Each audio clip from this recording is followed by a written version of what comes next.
Boa noite, bem-vindo a mais um dos nossos encontros do PGM Online. É um prazer recebê-la aqui na minha casa, é um prazer estar aí na sua casa para estudarmos juntos a Palavra de Deus na intimidade dos nossos lares. É um prazer, durante esses dias que estamos vivendo, termos as nossas famílias em casa, para podermos estudar juntos a Palavra de Deus. É uma oportunidade que estamos tendo de estudarmos a Palavra de Deus em família. Por isso não desperdice. Chame a sua família para estudar a Palavra de Deus. Convide-os a estar junto conosco, aprendendo, compartilhando, ouvindo, estudando a Bíblia, orando, na intimidade do lar. Deus nos deu a oportunidade de estarmos na intimidade do lar, estudando a Palavra de Deus em família. Por isso, eu parabenizo você que tem feito seus estudos conosco e eu convido a você que ainda não tem feito a começar a fazer. Faça os seus estudos junto conosco e, mais ainda, convide a sua família, as pessoas da sua casa, para aprenderem da Palavra de Deus junto com você. Compartilhe a Palavra de Deus com a sua casa, com a sua família. Amém? Nós estamos em nossos pequenos grupos multiplicadores, em nossos encontros de PGM, nós estamos estudando o livro de Salmos. Nós estamos num passo a passo, num caminhar por Salmos, para aprendermos a conduta do servo de Deus, a conduta de homens e mulheres segundo o coração de Deus.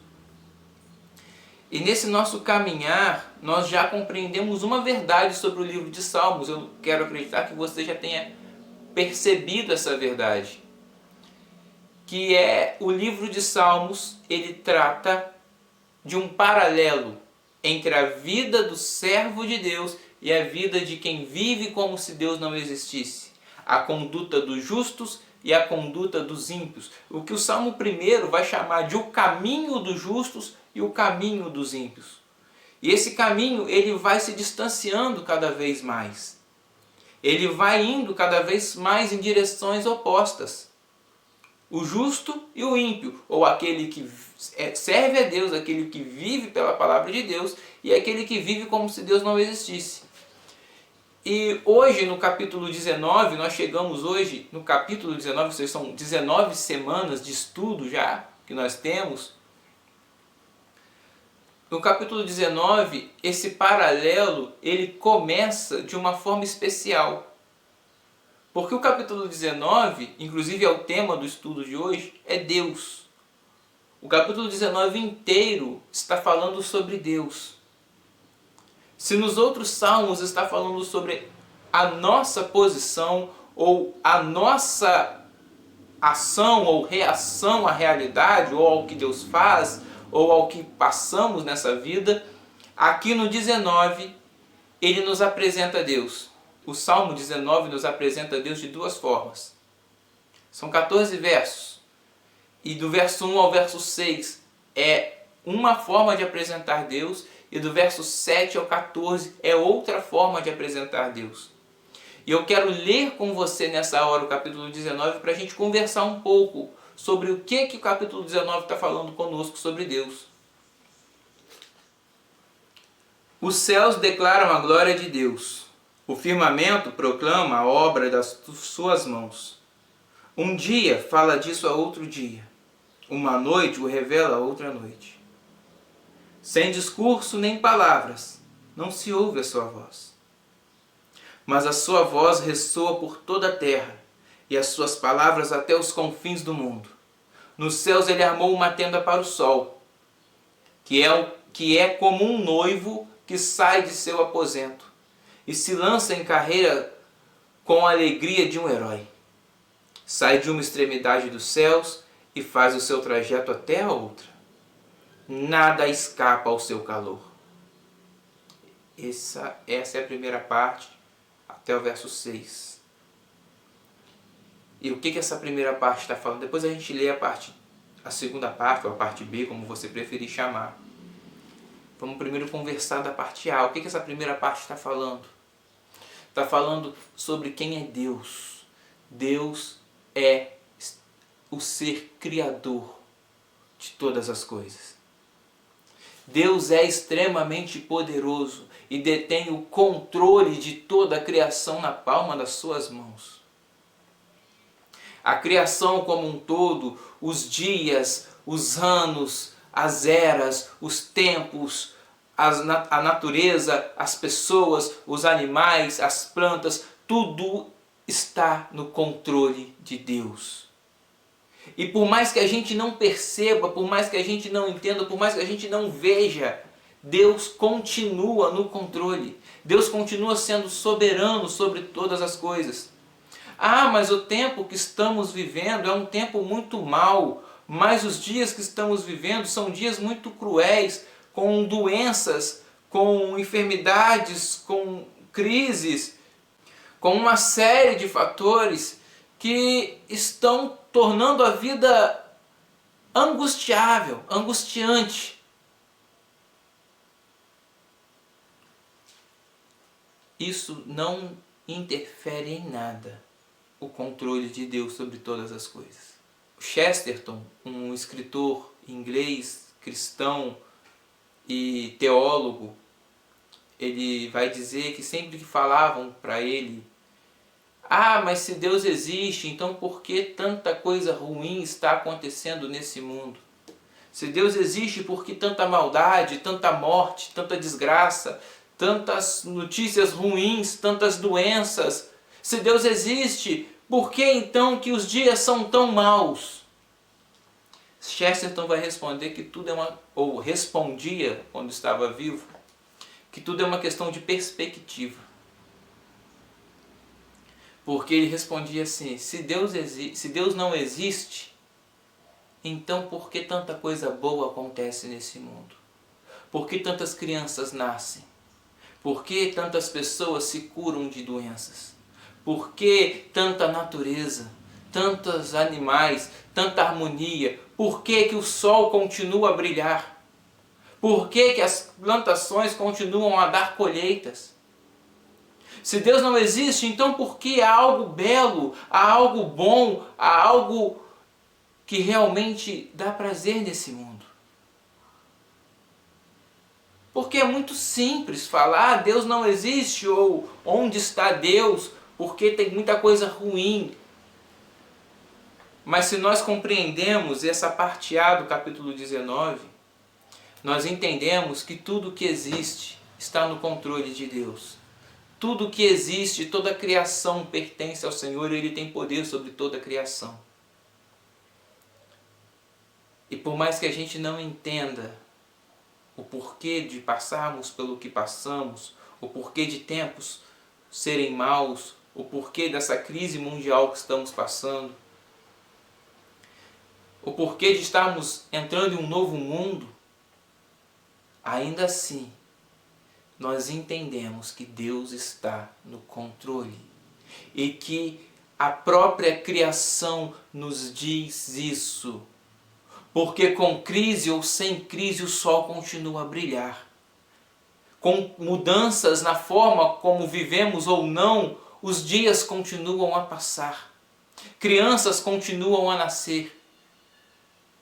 A vida continua a brotar.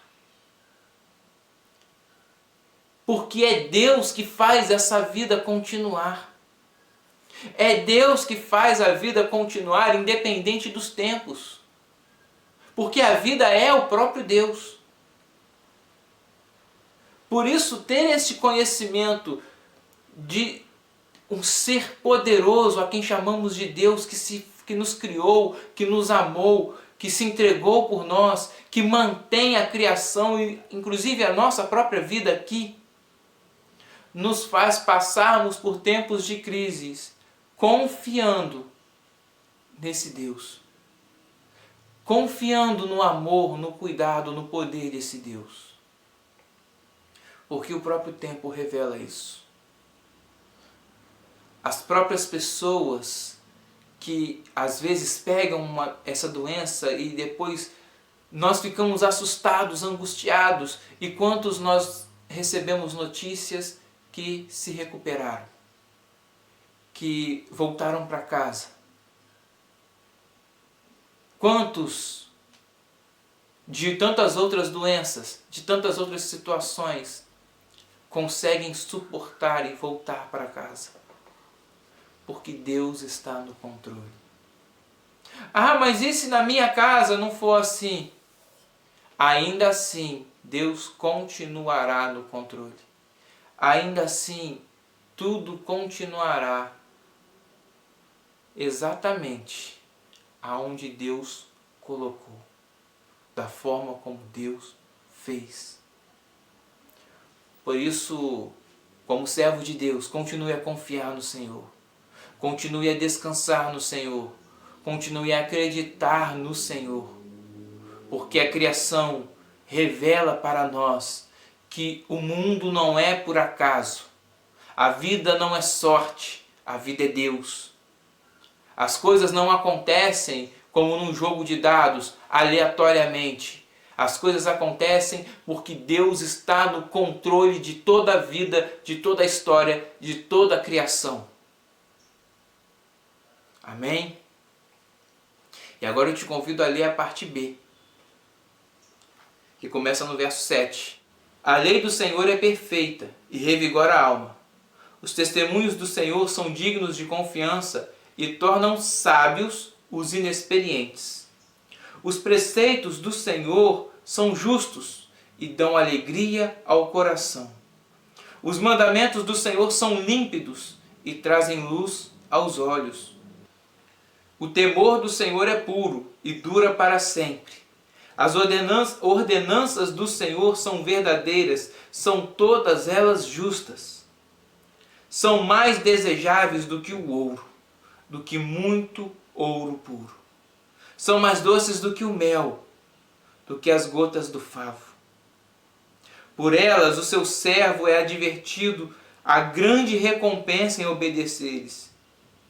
Quem pode discernir os próprios erros? Absolve-me dos que desconheço. Também guarda o teu servo dos pecados intencionais, que eles não me dominem. Então serei íntegro, inocente de grande transgressão. Que as palavras da minha boca e a meditação do meu coração sejam agradáveis a ti, Senhor, minha rocha e meu resgatador. Se na primeira parte a gente vê a grandeza de Deus, o poder de Deus, aqui na segunda parte a gente vê o relacionamento de Deus. Deus é um ser tão grandioso, tão poderoso, que a teologia vai chamar de transcendência, tão transcendente para além da existência, para além da nossa compreensão, que a própria criação dá testemunho de Deus.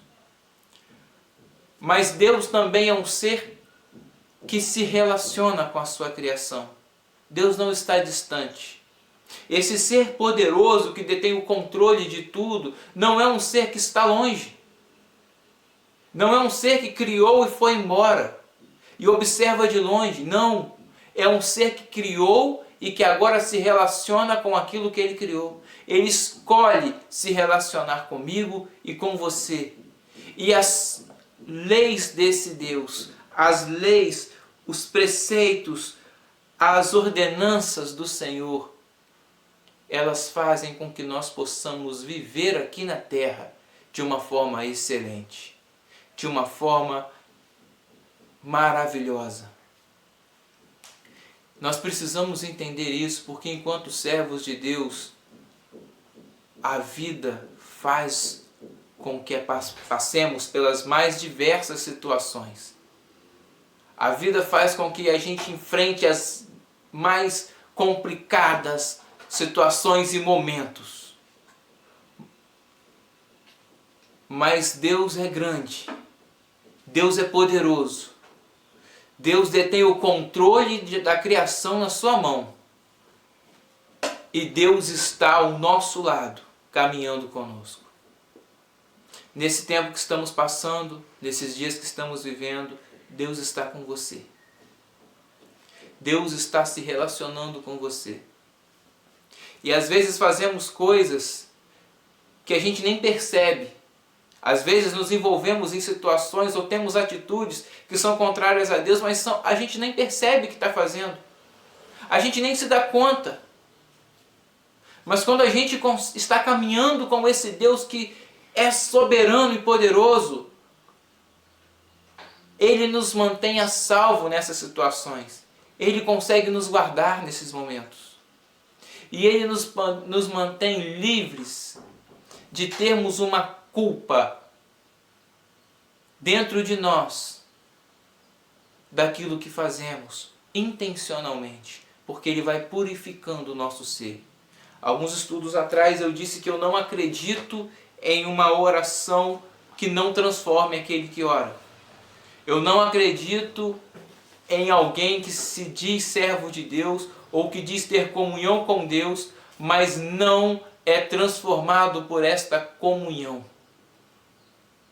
Eu não acredito em uma pessoa que chega para mim e fala que serve a Deus, que pertence ao reino de Deus, mas vive como se Deus não existisse. Vive sendo juiz sobre tudo e todos. Vive achando que detém o controle na sua mão, quando na verdade o controle está nas mãos de Deus. Deus é soberano, eu não, você não. Mas Deus escolhe se relacionar comigo e com você, para que a gente possa aprender a viver de verdade. Para que a gente possa ser um tipo diferente de ser humano, porque o servo de Deus é um tipo diferente de ser humano. A diferença entre o servo de Deus e o ímpio não está apenas nas vestimentas, não está na cor do cabelo, não está na cor da pele. Não, a diferença não é externa apenas. A diferença muito maior entre o servo de Deus e o ímpio é no coração, é na mente. Ah, mas e o externo? E como é que funciona do lado de fora? É uma consequência de uma mente e de um coração transformados por Deus. A gente precisa compreender isso, porque o reino de Deus é o lugar onde nós conhecemos esse Deus poderoso, soberano, criador dos céus e da terra, e tão grande em poder, que detém o controle de toda a vida na palma das suas mãos, de tal forma que a vida dá testemunho desse Deus. Que a vida fala, não, nós não estamos aqui por acaso. Há um ser que controla todas as coisas, há um ser que é bom e que nos mantém em ordem, em harmonia. Mesmo que eu e você não compreendamos o controle, Deus continua lá no controle. Mas o reino de Deus também é o lugar onde esse ser vem se relacionar com as suas criaturas, conosco, comigo e com você. Ele vem nos ensinar a viver de uma forma diferente, a ser pessoas diferentes. Ele vem ensinar nós, os seus servos, como nós devemos realmente ser e o que nós fomos criados para ser. Por isso, quanto mais próximos de Deus, quanto mais próximos do reino de Deus, quanto mais próximos das coisas de Deus, mais nós podemos descansar em Deus, confiar em Deus, que Deus está no controle, e mais íntimos nós vamos nos tornando de Deus. E ser íntimo de Deus não é orar 5 horas por dia, 5 dias seguidos, não é... Embora você seja livre para orar o tempo que você quiser, inclusive, como eu disse antes, eu repito, a sua vida começa a andar quando você começa a orar. Mas ser íntimo de Deus não é isso. Porque como diz o Eugene Peterson, um teólogo, um pastor e teólogo norte-americano, não existe uma pessoa mais espiritual ou menos espiritual. O que existe são pessoas mais humanas ou menos humanas. E quanto mais próximo, mais íntimos de Deus nós nos tornamos, mais humanos nós nos tornamos. Porque nós fomos criados à imagem e semelhança dele. Então mais perto da nossa essência a gente chega.